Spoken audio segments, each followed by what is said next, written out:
Welcome to A Table in a Tavern, your community RPG podcast. Every episode, we'll explore the depths of immersive storytelling, character creation, and mechanics that make TTRPGs so captivating.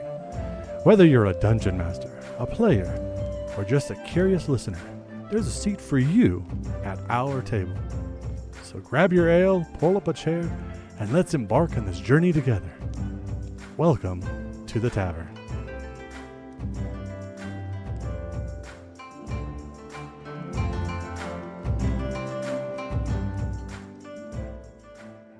Welcome back. Today we're talking, do you need a session zero? I am GM Keegan. Today we have DM Knock and our special guest, Swindler. Swindler, we're going to start off with you. Do you need a session zero? Yeah, I mean, I do. I know I was telling you guys a little bit before we started recording this.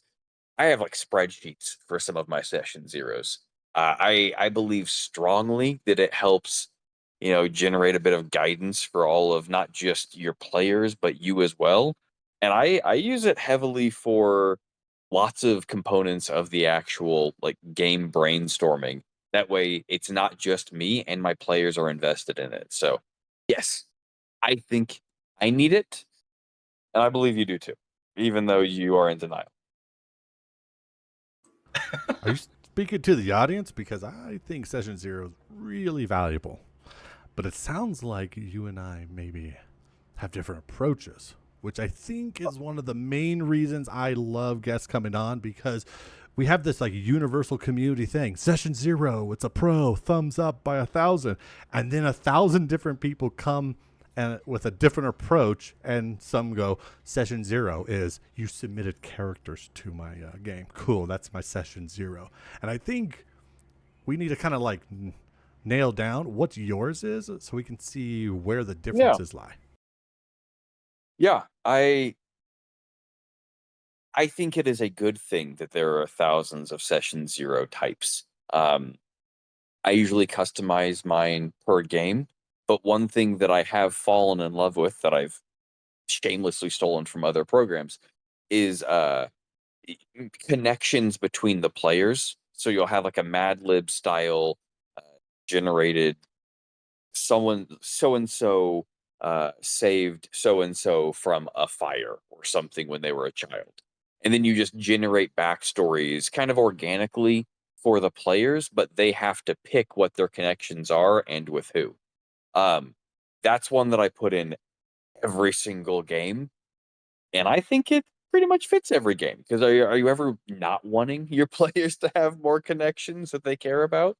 And the rest of like after that, I think it's just really dependent on the game. You're gonna have a different session zero for fifth edition than you will for Exalted. They're different games. So yeah, I agree that you do a great session zero. I was talking to the audience earlier, but they do. They need a session zero, even if it doesn't look like what we talk about here. Interesting. What about you, Knock? Do you is this like a common practice for you, or is that just too much to deal with since you already built the entire campaign? So for me, generally speaking, I will always have a session zero. I think it's paramount as a DM to establish that foundation of your storytelling. I don't know exactly what Swindler does with his, um, but it sounds like we're in the same. We're we're in the same fleet of boats, but my ship is way different than yours. Uh, Good. yeah. So what I do for my session zero is, we're all sitting around the table or we're all connected in some sort, and we're talking about different things like homebrew rules. We're talking about character creation. We're talking about backstories. I'm talking about uh, maybe some of the ways that I specifically DM. I absolutely let people know that this is a more difficult campaign. It's kind of a hard mode. Um, that's just how I DM. I go over different gameplay expectations and lore. Just like, hey, if you're going to go around murder hoboing, there's going to be reputation damage, and it could be leading to some consequences you weren't anticipating.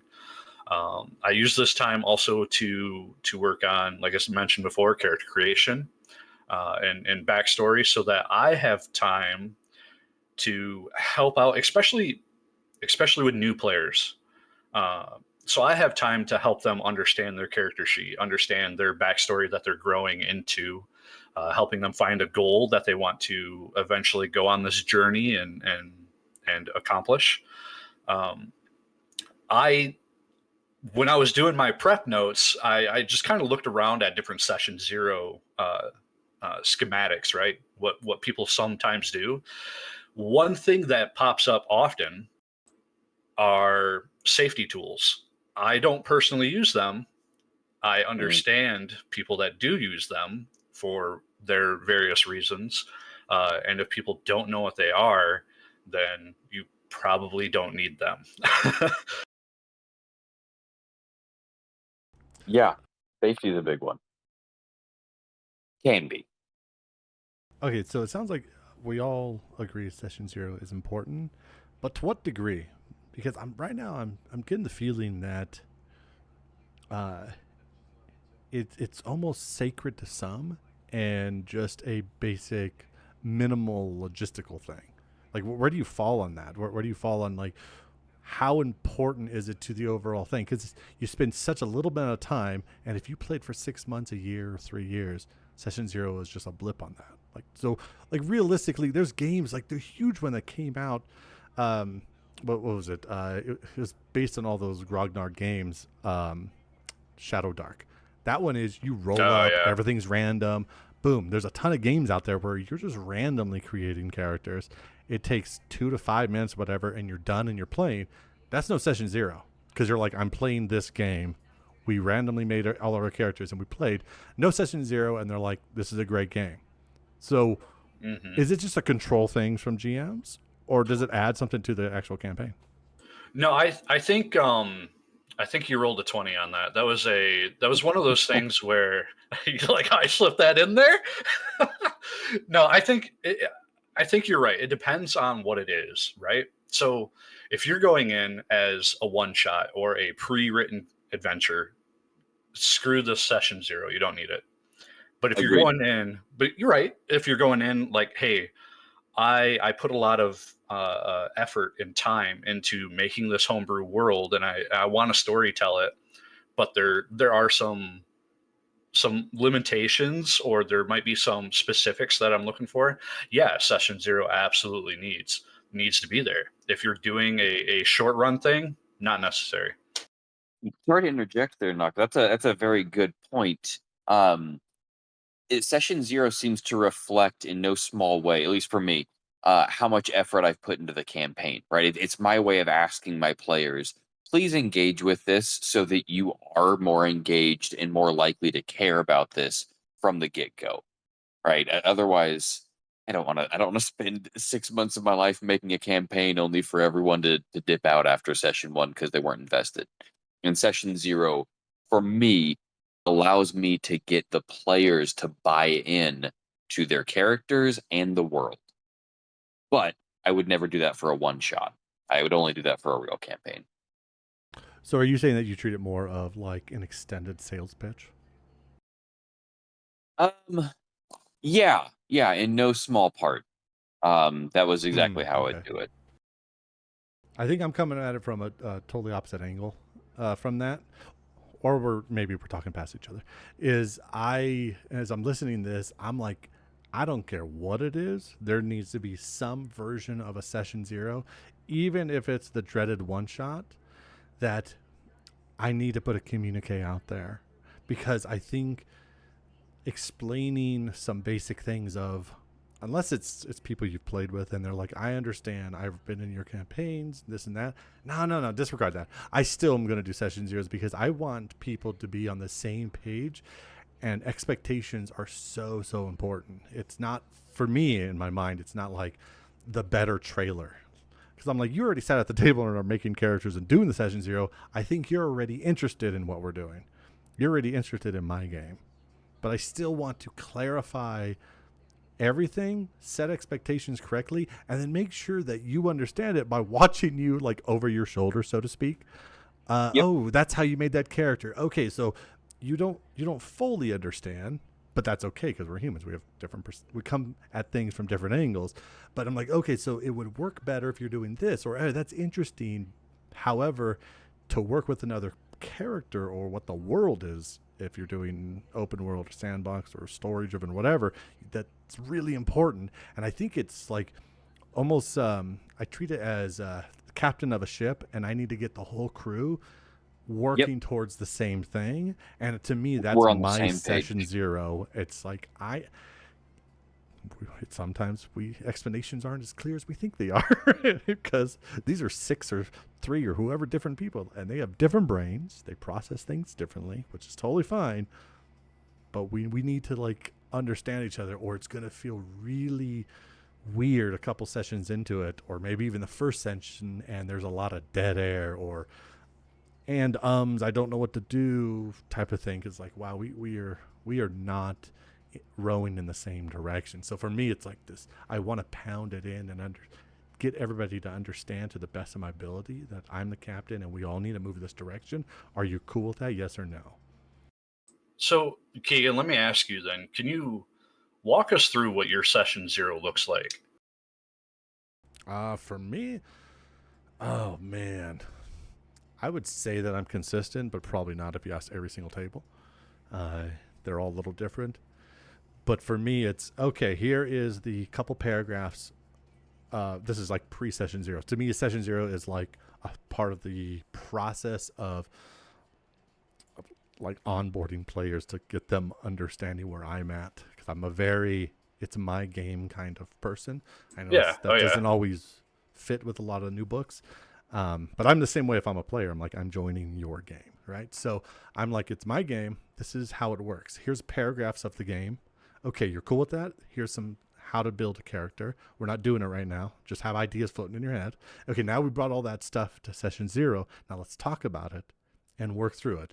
And I don't care if it's a game that everybody's played 100 million times like D&D, that you're like, I've been doing this for 20 years. I'm like, cool, we're still going to do step by step, one thing at a time. I'm going to reiterate all that stuff that you read, because maybe you didn't read it, or maybe you just had a busy life and didn't care, or maybe you're the kind of character, or not character, but a person that just moves along and says, I got it. I'm like, I get it, but I still need to make sure we're a team. So I'm going Man, to we have kind of, absolutely different styles. Yep.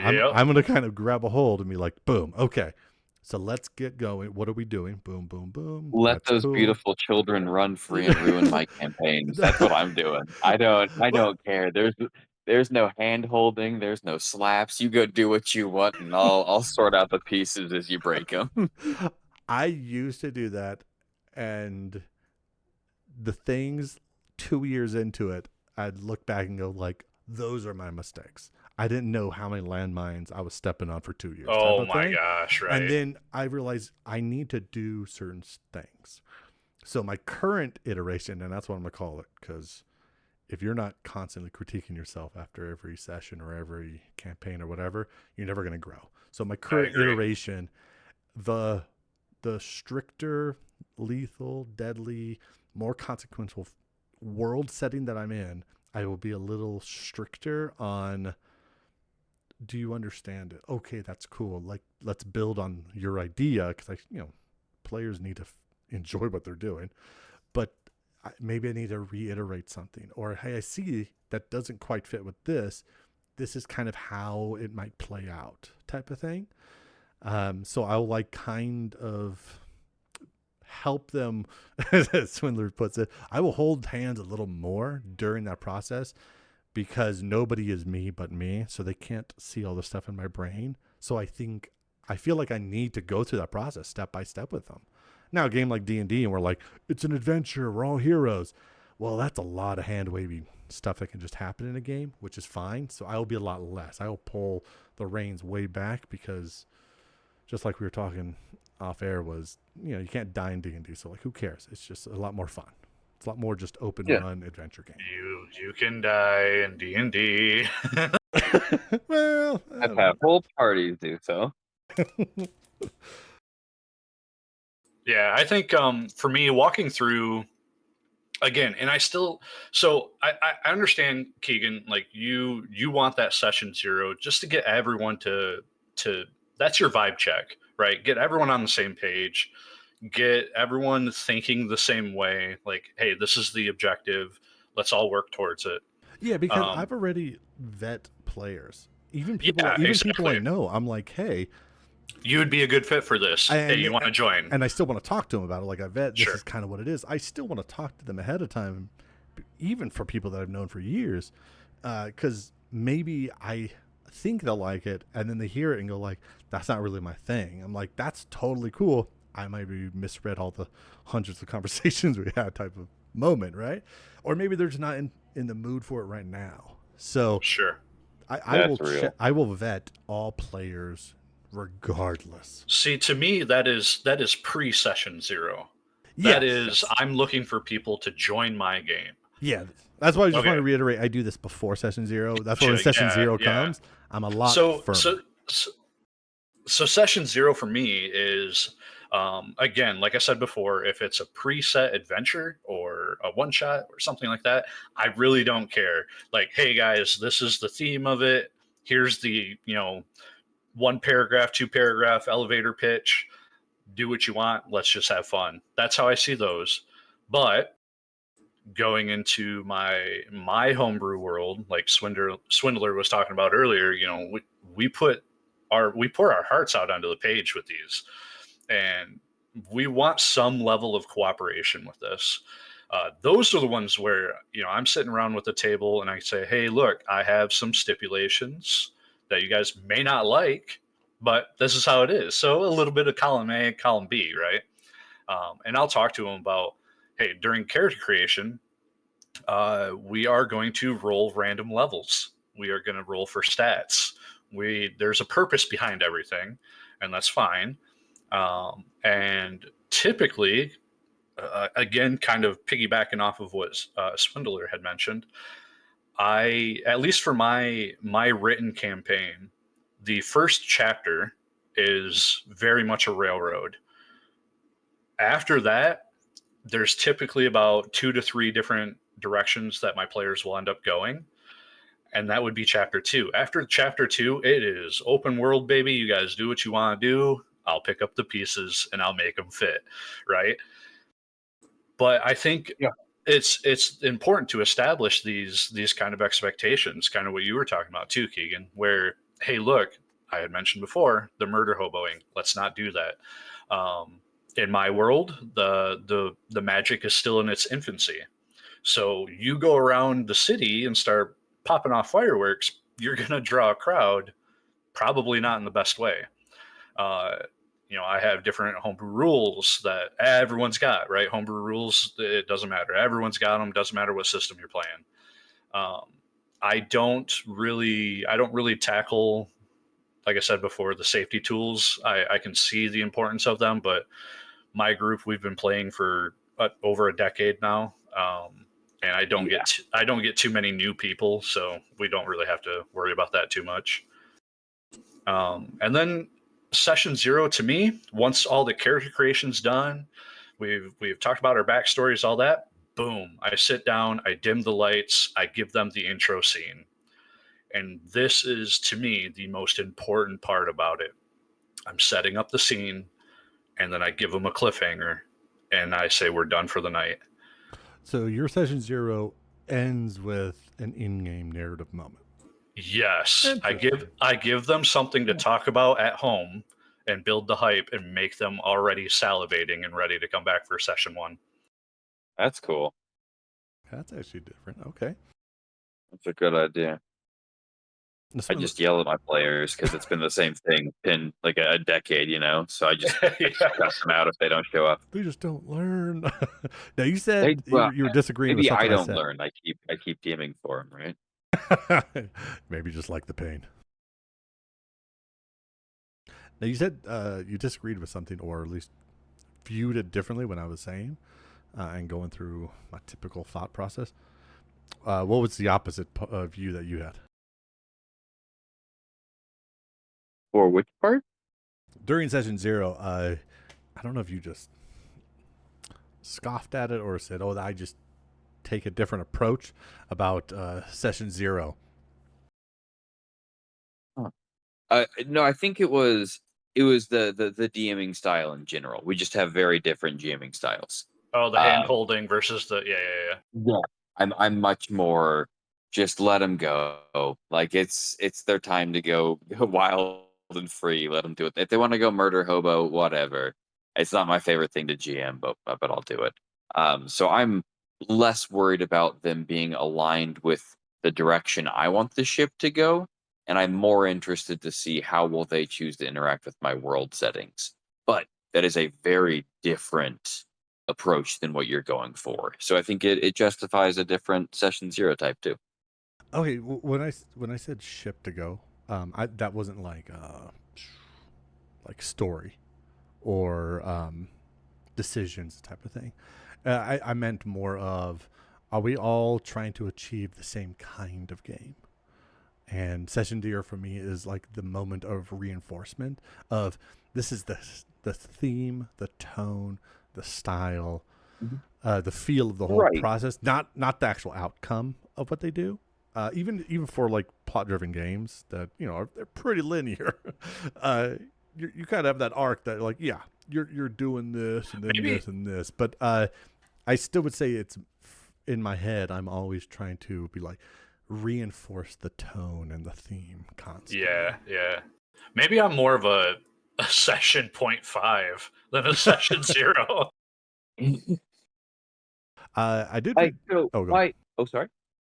Oh, no, My I'll my do my that. session 0 is really focused on world building. And I think a large part of that is, like Nox said, I don't have to worry about vetting new players. I have the same group. I'm not worried about that in the slightest. I know who they are. I know who's going to instill chaos and who's not. So my real concern is making sure that the players I know are getting invested in this setting and this session, or this campaign, I should say. So that's really what mine all focuses around, is building the lore in a way that the characters and players interact with and enjoy. So I have to bribe my players. Not everyone does, but that's where session 0 really comes in for me. It gives you a good what do I want to call it? It gives you a good intuition too with some of the players, right? Like you can really tell which ones are, they're nodding their head, they're listening, they're like, man, that sounds cool. Like I'm getting ideas. I know what I want to do now in your campaign. That Yeah. is a great feeling as a DM. That's a great feeling when you can see that and you're like, this dude gets it. They're gonna be a badass, that kind of thing. Or they're gonna be that creative one that thinks outside the box on some of these abilities. That I love. I love that during session 0. Okay, that actually brought up a good point that I didn't even think about, but I wanted to highlight was you were speaking it from a totally different vantage point than I have. I have been in a, let's call it an unfortunate situation for years that I have not been offline GMing for a while. And so I have built up a lot of tools that are purely online focus. And so perhaps that has, I don't want to say colored some of my decisions because of, okay, this was successful, this wasn't, this was a little successful, this had a little impact. So I wonder, since you have different like not features, but like you have different access to facial expressions and how people their Yeah. body language in person. And I don't do video, so like that's like a double whammy. It's purely voice, and we're purely sitting down, and the only indication everybody is engaged is through their talking and how And what they like decide to tell yes. you. And so I'm Yep. stuck at that level. And so I think that probably does color a lot. And it's now that VTTs have just grown massively. Oh, I for think sure. sometimes we could see, we can just say this is the standard, or this is how everybody experiences something. But then you get people like, I've only played online. I just learned about RPGs a few years ago during the massive VTT revolution that's happened. It's like, oh, that makes sense. Okay, so you just only have one perspective. I've had both, kind of miss one of them, but I've just been stuck in a situation where I only have that, and that's definitely colored my approach. one last thing before we wrap everything up is I was reading this quote, and it looks like maybe we don't share it, but there's definitely people that have an opposite view. It said that this little section of this rant of, if you are a good enough GM, you will make the game fun for all players. Only poor GMs need a session 0. They treat it like it's a crutch. And I was like, damn. That is the opposite. I didn't know about session 0s until probably Who said 10 that? years into DMing. Like, that's just wrong. I'm sorry, but like, opinion or otherwise, it's not a crutch. It's a tool. If you don't know how to use it, yeah, it's bad and worthless. But that's not the fault of the tool, you know? Oh Man, no, I can't disagree with that any more than I am, if that makes sense. There's no way that is a session 0 is well, okay, so first of all, let's just clarify the fact that there's 3 of us here and we all have a varied viewpoint of session 0. I admit mine's more like a session 0.5, you know, and that's fine. But that is, in my opinion, what session 0 is. So already, with just the 3 of us, we have debunked that by saying session 0 isn't a clear cut and dry thing. It's different for everybody. Yeah. So we can already shoot a hole in it with that. Secondly, that has nothing to do with the creativeness of your DM or your GM or anything like that. It's session 0 is meant to be the mortar that you're building your foundation with. It's a vibe check. It's a it's an understanding, or it's a way to find out if your players are understanding the rules. It's an opportunity for players and GMs alike to ask questions and make sure everyone is on board the same ship. So I think all of us have the same thing and the same mentality towards it. And I feel like all 3 of us can quite easily say that quote's a bunch of malarkey. As we wrap up our guests, what's your final thought on it? Try a session 0. It can be super light. I mean, it really can, right? Like, adapt it to what your needs are and try with just like 3 questions to start. Ask the players whatever 3 questions you want. They could be difficulty, they could be safety questions, they could be how much magic do you want to see in this game? Like, it doesn't matter. Tune it to your game, tune it to your crew, and I think it's a useful tool, even if it's like a session 0.1 where you just spent 20 minutes talking about it. That's still more useful than not doing it. Final thoughts. Completely agree. 3-1. I don't care about anybody else. This bad quote, he's probably a poor GM and he's making excuses. But the ultimate question is, as you, the GM, do you need a session 0? Let us know. Thanks for joining us. I am GM Keegan. This is DM Doc, and our special guest, Swindler. Have a great night. Thank you, community, for listening. Join RollNet's Discord now to continue the discussion with other GMs, DMs, and players about tonight's topic. Come back next time, where there's always a seat waiting for you at a table in a tavern.